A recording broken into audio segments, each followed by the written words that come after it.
सत्यनारायण जी की कथा प्रथम अध्याय।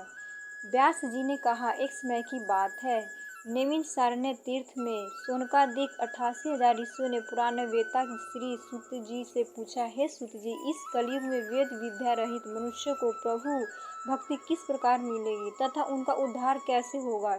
हे मुनिश्रेष्ठ, कोई ऐसा व्रत अथवा तप कहिए जिसके कारण से थोड़े ही समय में पुण्य प्राप्त हो तथा मनवांछित फल भी मिले। हमारी प्रबल इच्छा है कि हम ऐसी कथा सुने।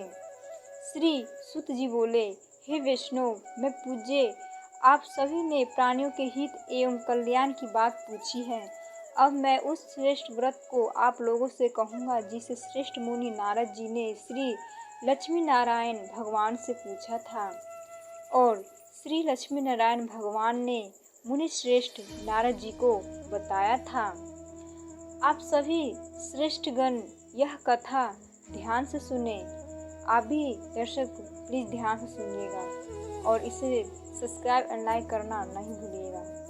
मुनि श्रेष्ठ नारद दूसरों के कल्याण हेतु सभी लोकों में घूमते हुए एक समय मृत्यु लोक में आ पहुँचे। यहाँ बहुत सी योनियों में जन्मे प्राह सभी मनुष्यों को अपने कर्मानुसार अनेक कष्टों से पीड़ित देखकर उन्होंने विचार किया कि किस यत्न के करने से निश्चय ही प्राणियों के कष्टों का निवारण हो सकेगा। मन में ऐसा विचार कर श्री नारद विष्णु लोक गए।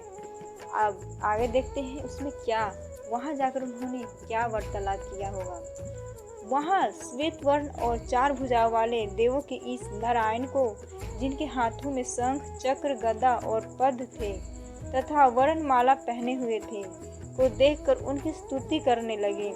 नारद जी ने कहा, हे भगवान, आप अत्यंत शक्तिवान हैं। मन तथा वाणी भी आपका नहीं पा सकती। आपका आदि मध्य अंत भी नहीं है।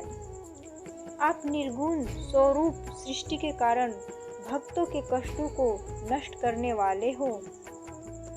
आपको मेरा सत सत नमन है। अब देखिए आगे। नारद जी से इस प्रकार की प्रार्थना सुनकर विष्णु भगवान बोले, हे योगी राज, आपके मन में क्या है? आपका किस कार्य हेतु यहाँ आगमन हुआ है? निसंकोच कहें। तब मुनि श्रेष्ठ नारद मुनि से कहा, मृत्यु लोक में सब मनुष्य जो अनेक योनियों में पैदा हुए हैं, अपने अपने कर्मों द्वारा अनेक प्रकार के कष्टों के कारण दुखी है।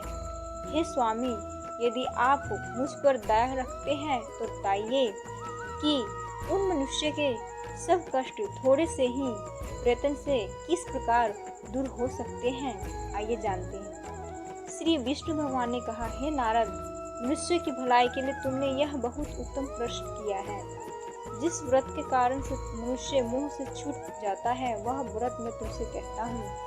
सुनो, अति पुण्य दान करने वाला स्वर्ग तथा मृत्यु लोक दोनों में दुर्लभ एक अति उत्तम व्रत है जो आज मैं तुमसे कहता हूँ। श्री सत्यनारायण भगवान की यह व्रत विधि विधान पूर्वक संपन्न करने पर मनुष्य इस धरती पर सभी प्रकार के सुख भोगकर मरणोपरांत मोक्ष को प्राप्त होता है। श्री विष्णु भगवान के ऐसे वचन सुनकर नारद मुनि बोले, हे भगवान, उस व्रत का विधान क्या है, फल क्या है? इससे पूर्व किसने यह व्रत किया है और किस दिन यह व्रत करना चाहिए? कृपया मुझे विस्तार से समझाइए। आइए आगे देखते हैं क्या समझाया विष्णु भगवान ने। श्री विष्णु भगवान ने कहा, हे नारद, दुख शोक एवं सभी प्रकार की व्याधियों को दूर करने वाला यह व्रत सब स्थानों पर विजय दिलाने वाला है। श्रद्धा और भक्ति के साथ किसी भी दिन मनुष्य संध्या के समय श्री सत्यनारायण भगवान की ब्राह्मणों और बंधुओं के साथ पूजा करें। अब आइए देखते हैं इसमें कैसे पूजा करने के विधि बताए हैं। ये अध्याय प्रथम है, इसके अंतर्गत आपको इसमें जानना होगा। अब प्रथम अध्याय मेरा पार्ट 2 में आएगा। भक्ति भाव से निवेद केले का फल, निवेद श्री घी, शहद, शक्कर अथवा गुड़, दूध और गेहूं का आटा, स्वाय लेबे, गेहूं के भाव में साठी का चूरन भी ले सकते हैं। इन सभी को भक्ति भाव से भगवान श्री सत्यनारायण को अर्पण करें। बंधु बांधवों सहित ब्राह्मणों को भोजन कराएं। इसके पश्चात ही स्वयं भोजन करें। रात्रि में श्री सत्यनारायण भगवान के गीत आदि का आयोजन कर श्री सत्यनारायण भगवान का श्रवण करते हुए समय व्यतीत करें। इस तरह जो मनुष्य व्रत करेंगे उनकी मनोकामना अवश्य ही पूर्ण होगी। विशेष रूप से कलयुग में मृत्यु लोक में यह एक ऐसा उपाय है जिससे अल्प समय और कम धन महान पुण्य प्राप्ति हो सकती है। अगर आपको ये पसंद आए तो प्लीज़ सब्सक्राइब एंड लाइक